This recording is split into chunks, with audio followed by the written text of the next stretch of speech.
เบิ้งค่ะกดเลยโอ้ยมันมีรอยแล้วกะอันนั้นกดเลยกวนน้ำตาลนี่ทุกคนเลยแล้วน้ำตาลสบายดีเนาะทุกคนเนาะวันนี้มาหาบาวซุกคือเก่าทุกคนแต่ว่ามาวันนี้บาวซุกเพิ่นถอดขนมกล้วยเนาะโอ้ยอันนั้นทอดกล้วยนะถอดกล้วยเพิ่นสิขนมเพราะพ่อแรกเคยกินขนมกล้วยนี่ทุกคนนี่ได้วิธีเห็ดทุกคนเอากล้วยดิบทอดกล้วยดิบทุกคนเด้ออันนี้เอากล้วยดิบพูดหนักกล้วยดิบทุกคนนี่ตัวนี้เรากำลังปอกออกมานี่แหละเอาแล้วก็เอาไปใส่นะเฮ้ยอีนายมาแต่เสาร์นี่เนาะมาแต่เสาร์แล้วพอดีมาเห็นเจ้าทุกคนบาวซุกเพิ่นสิถอดกล้วยให้เบิ่งมื้อนี้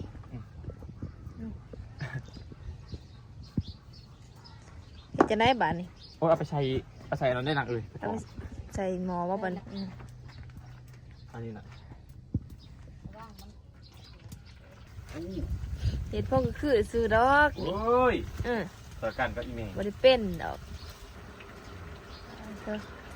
ทุกคนที่ต้นหวยเปิดบาซูโอ้ยขนมกล้วยทุกคนเด้ออันนี้แหละทอดกล้วยดิบเห็ดไทยโอ้ยจะกระทงไทยมีตัวนี้ทุกคนตัวนี้ต้องถอดแล้วหน่อยตัวคนถอดแล้วกินเป็นหน่อยเบิ้งซีเบิ้งส่วนประทานเราใส่น้ำตาลเนาะตัวนี้เนาะโอ้ยมันแล้วถอดบุตรไปแล้วใส่น้ำตาลกรอบเนาะแสบปะนะแสบเนี่ยโอ้ยถอดเอาไอ้ทุกคนเด้อถอดกล้วยดิบทุกคนเลยที่ถอดกล้วยบาซุกบางคนเขาก็ถอดกล้วยซุกเนาะโอ้ยถอดกล้วยซุกก็ใส่แป้งใส่ยังแล้วบอสถอดแบบนี้แล้วแต่ว่ามันจะใส่แป้งแม่นแล้วเปลืองน้ำมันแต่ว่ามันก็แสบแล้วโอ้ยจะแสบมาแล้วอันนี้โอ้ยถอดคลายเด้อทุกคนเลยแสบเลยทุกคนเลยมันถ้าเราใส่น้ำตาลกันยังแสบเลยกินคนแสบเจ้าจะเฮ็ดซอยแม่บ่โอ้ยเท่ากันแล้วกับเราโอ้ยอย่ามากันลายมันตัวนี้คนที่ผ่านเลยเปลือกออกครับเอาไปล้างน้ำแล้วก็ผ่าผ่านเบิ้งเลยโอ้ยสีผ่านกี่อย่างอีสั่งผ่านเหรออันนี้นั่นน่ะเนาะทำง่ายๆเราคนมาเขาใส่แบบอันนั้นเอาเนาะโอ้บางคนก็มีอันนั้นเขาเห็ดเอาเขาเห็ดเอามีบาซุกคนเห็ดแบบนี้เนี่ยบอกเอาเมียมาซอยโอ้ยเป็นหวานบุกน้ำมีเอาเมียมาถอดซอยแต่ว่าถอดลายปันนี่ถ้ามีนะพอละอย่าน้ำมันพอที่ไรเนี่ยถ่ายเลยกินเขากินหนามแล้วบ่เนี่ยโอ้ยกินแล้วพอสกินอันนี้ยังเลยค่ะโอ้ยปิ้งชิ้นแห้งนะปิ้งชิ้นแห้งจะแสบเนาะพอกินอยู่ดอกนางอยู่นี่อุ่นดีเลยทุกคนเลยแต่ว่ามือนี้บ่ลมปานใดเนาะนี่อากาศบ่ลมปานใดนางพิงไฟสินี่แหละวิธีถอดกล้วยโอ้ยตะบิดกะออกเอากล้วยยูมนากล้วยดิบทุกคนเด้อโอ้เอามาปอกเปลือกล้างน้ำดีงามเลยโอ้ยมาผ่านไปผ่านแล้วก็มาค้างมอน้ำฮอนเอาให้น้ำฮอนมันอันนั้นให้น้ำมันฮอนแล้วก็เอามาลงโอ้ยปะไปแล้วปะจะมันแห้งวันนี้แล้วปะจะมันแห้งวันนี้นี่หักปักวันนี้เบิ้งค่ะกดเลยโอ้ยมันแห้งรอยแล้วก็อันนั้นกดเลยกวนน้ำตาลนี่ทุกคนเลยแล้วน้ำตาลใส่แบบนี้มันก็หวานเนาะกวนน้ำตาลใส่แล้วก็ใส่กับน้ำตาลมันก็หวานแซ่บแบบนี้ถ้าว่ากล้วยซุกค่ะบ่ใส่น้ำตาลก็ได้เพราะมันหวานอยู่แล้วโอ้ยไม่ได้ใส่กล้วยซุกมันหวานนะพ่อเฮียเนี่ยนางพาโอ้ยทำมันอะไรก็เสอะขึ้นทำมันกรอบ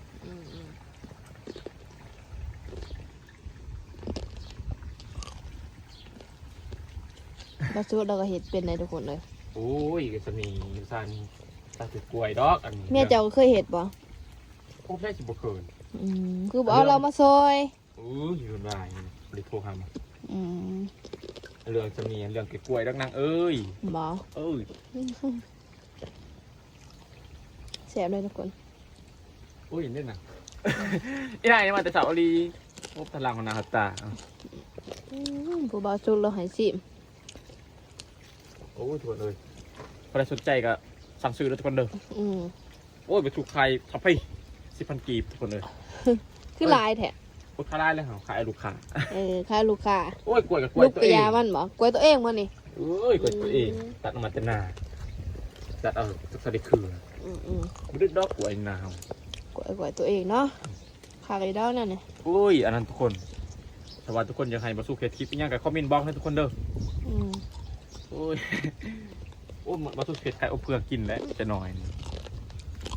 ไก่อบเพื่อ คือ กิ บ่ น ได้สิเฮ็ด โอ้ยทำมันเศร้าลมไปแล้วจูดเพื่องเนี่ยมันลามไปกีบแสดงไหม โอ้ งั้นครับ ถามมันชาวล่มก่อนเนาะเอิ้นข่อยนี่เด้อ โอ้ยเบอร์เจ้าจะเอิญไฟ มา อยากถ่ายคลิปน้ำมูแต่เบอร์บอกก็ยังมา แล้วเจ้าสิเอิ้นเมียเจ้าหั่นดอก โอ้ยเป็นวายดูมันมี เจ้าแล้วเนาะก็เมียเนาะบ่คิดฮอดเมียนี่บ่ โอ้ยเป็นบาทเป็นบาท อืม จะมาก็มาจะมาอะไรกันเลย หาเอาคนใหม่ซะซะว่าจังซี่ โอ้ย จะหน่อยเรามาเห็นคลิปนี้เราแฮงบ่มาแล้วนี่ โอ้ยมวนก็แล้ววันโทรหานางริม อืมแม่นแล้วทุกคนเลยเมื่อวานนี้เพิ่นโทรหานางลิมข่อยก็มาหาเพิ่นว่าอืม เอ้ยนางริม นางลิมว่าโทรมาหาข่อยว่าแม่นลืมทาเก่าบ่ได้บ่เพิ่นนะ นางนี่เบา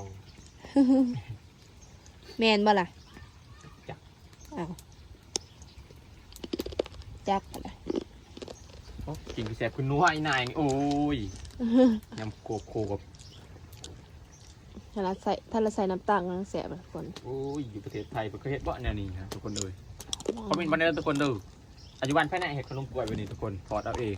อืม เอามือเอามีดอันผ่านเอามาถอดเอาเอง อืม อันอยู่ใช้เห็ดกับก็เป็นมาบอกเลยทุกคนเด้ออันนี้โอ้เห็ดไร่นี่กับเรือกินกับไปค่ายนะครับ เห็ดคล้ายตะวันนี่ค่ะ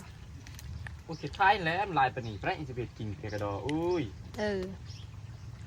ได้สนใจก็สั่งซื้อน้ำเบาสุกได้ กั เนาะ ดกระนาวอลิรออุ้ยนอนกลางคืนกับว่าเป็นนอน นั่นแหละนอนคนเดียวบอกไปนำเอาเมียมานอนน วันน่ะบัตร ำคือว่าเป็นบัตรอยู่แล้วเพื่อน เป็นบ้านลูกมันมีอุ้ย เศร้าล่ะ อุ้ย เศร้าอย่างละเฮ็ดบ่เก่งคือว่าล่ะบ่ น่าดอก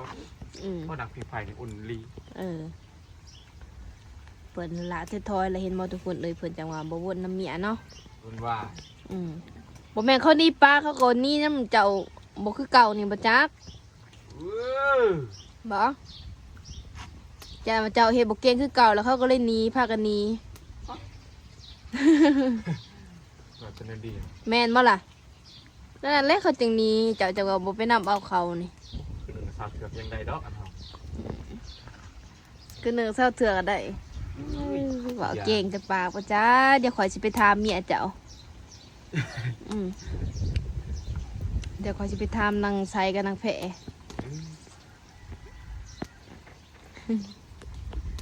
เราเก่งแต่ปากบ่เนาะทุกคนคิดว่าจังไดบ่สุกบ่สิเก่งลีบ่นี่เนาะจะจอยจังสิ อุ้ยเมื่อวานนี่ นี่เนาะจะจอยถอดยามนี้ก็ค่ะเลยเนาะหนังฟิงไฟเนาะ อากาศหนาวๆเขากองไฟอยู่แล้วอันนี้ หนังเผากองไฟ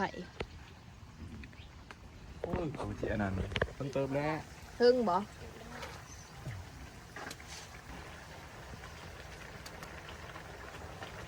ซื้อเครื่องกระเฮ็ดเป็นได้ทุกคนเลย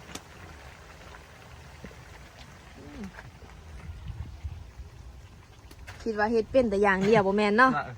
โอ้โหให้แต่คอยซีบเนาะ เฮ้ยพอได้ทีละอัน2 อันพอแล้วอย่าลุกถึง เอาว่ากล้วยตัวเองยิ่งสิลุกขึ้น เอ้ยก็ลุกมาแล้ว ทำไมเปิดกระเฮ็ดพอคือสิซื้อดอก อย่างโอ้พลังงานต่าง ถ้าละหลังหนาป่ะนี่ โอ้ยมาจะทำไปเที่ยวก็ได้จะติดเลยล่ะ ว้าวบาสูเพิ่นสิพาไปเอาเขาอีกมื้อนี่ โอ้ยมันนั้นขอไปซีแต่เสามันหนักเลย บ่ไปสิเอาหยังแล้วไปเอา อันนี้เนี่ยอร่อยอันนี้ก็ เอานี่ฮะจักซ้อมเอาไปซีน่ะ เดี่ยวบริญญาบริษัทดอก สมาซีหน่อยซีร้อยเท่าใด โอ้ยชีเขาเจ้าสิกินผู้เดียว โอ้สิกินผู้เดียว เมียกับบ่มีโอ้ยกินผู้เดียวแล้วเหรอ บ่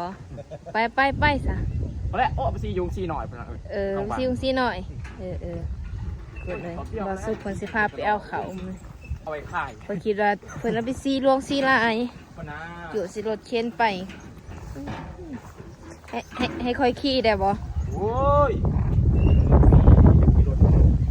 ลองอยู่เบิ่งอะนะ โอ้ยเป็นบาทฟรี บ่ได้เนาะ โอ้ยมื้อนี้เป็นเจ้าของซีแล้วมื้อนี้ครับ เป็นเจ้าของซีโธ่ เฮ็ดยังเลยเฮ็ดยัง ไม่ใช่หรอก โอ้ย เพราะข้างหน้าถึงบันได ต้นมาติดกา นี่นะลูก เอาไปย่างนะ โต้เพียนขอบกระดูก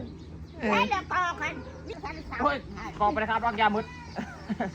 ไปขอได้ตียาเมา อืม โอ้ยแหวนเลยปักงามไปดีนะ เออ อร่อยนี่แหละไปเอาเขา เป็นซีแล้วหรือบ่ล่ะ โอ้ยได้ซีล่าสุด เขาไปซีสอบเดียวทุกคนเลยเพราะว่าเขาจะเอาไปซี พอดีอ่ะพอแล้วเมียมา เมียก็ไปอยู่เพิ่นทอดกล้วยท่านแหละเพิ่นก็มาเอาเขาก่อนเพิ่นว่า โอ้ยซีหน่อยนะเอ้ย อันนี้ทุกคนดังเบิ่นๆเนี่ยมีใช้ยงซีนี่ยินแต่เสียง ซีภาษาใต้ ฮะ ซีภาษาใต้ ยงซีภาษาใกล้เพิ่นเลยจะได้ยินเสียงอยู่บ่จะได้ยินแต่เสียงยงซีแล้วทุกคนเลยบ้านนี้เอามาไก่ยงซีเดี๋ยวขับไปเบิ่งโอ้ยงซีหน่อยกับเขาลายเด้อเขาไปซี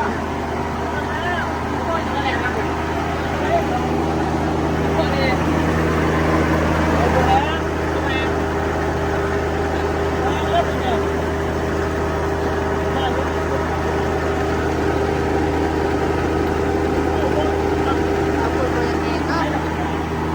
โอ้ยเราไม่ได้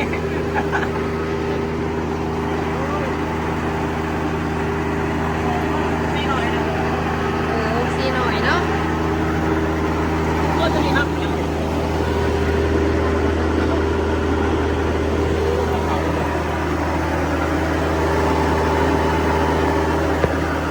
ของใส่ดีเนาะ เฮ้ยเอาเขามาซีมข้าวซอนตุ้งแต่เสา ท่านแล้วเนาะ ก็เขาเปียก เอาเปียกจะบริตากว่า ก็จะมากันแล้วโอเค ซีท่านแล้วทุกคนเลยมันยังซีอยู่เนาะเออ โคตรเปล่ากับฟองมันจะทำกันนะเอ้ย ไปปลาสู้เพิ่นเอา ต้องไปอะไรนั่งดู ปลาสู้เพิ่นไปเอากระสอบมาใส่ห้ามทุกคนเลยเอาสิถาเพิ่นอยู่นี่ก่อนเนาะซีท่านแล้ว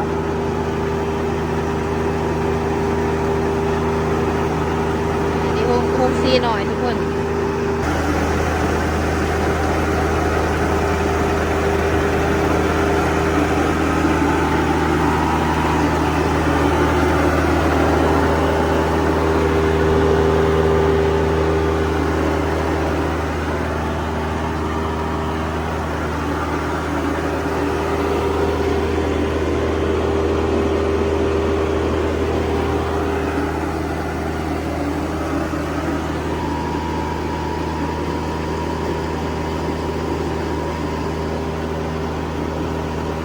สู้เพิ่นเอาซอมาใส่ห้ำแล้วเพิ่นก็เอาไปเกลือหมูจะบ่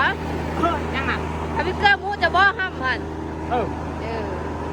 เวลาไปเกลือหมูเราห้ อันนี้โอ้ทำเราเป็นกระปะแล้วเนาะ ำอ่อนกว่าห้องซีใหญ่อีกเนาะห้องซีใหญ่ยังบ่ได้อ่อนสำเร็จได้ห้ำ